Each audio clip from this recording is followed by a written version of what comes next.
Hello guys, this is Albinier Bjorn Binay Almeida from grade 12 STEM 3. In this video, I will teach you the process of vector addition. It includes the graph and the computation. Problem set. First, you will convert the magnitude of the vector into your desired scale for you to graph it easily.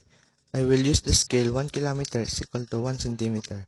First, the vector 1, which is 5 km east. You will put 5 km multiplied to 1 cm over 1 km. Cancel out the kilometer, then proceed. You will get 5 cm. And just do the same to other vectors to get your suggested scale for graphing. Then, you will now proceed in graphing after you get the appropriate scale. First, the vector 1.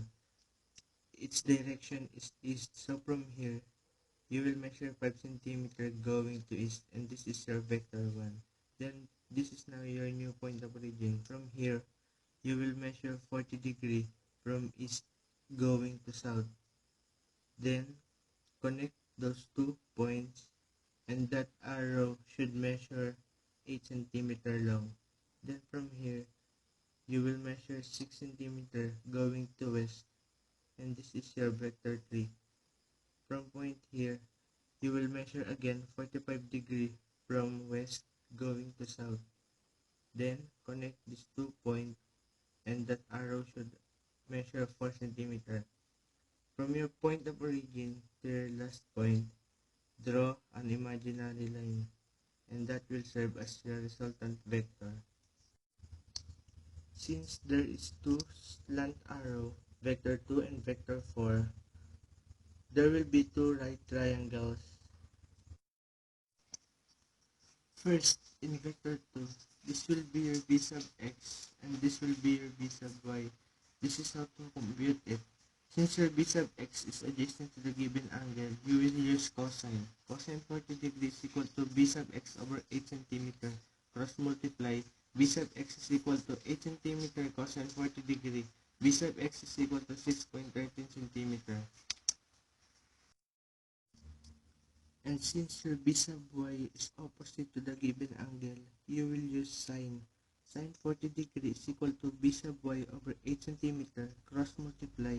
B sub y is equal to 8 cm sine 40 degree. B sub y is equal to 5.14 cm.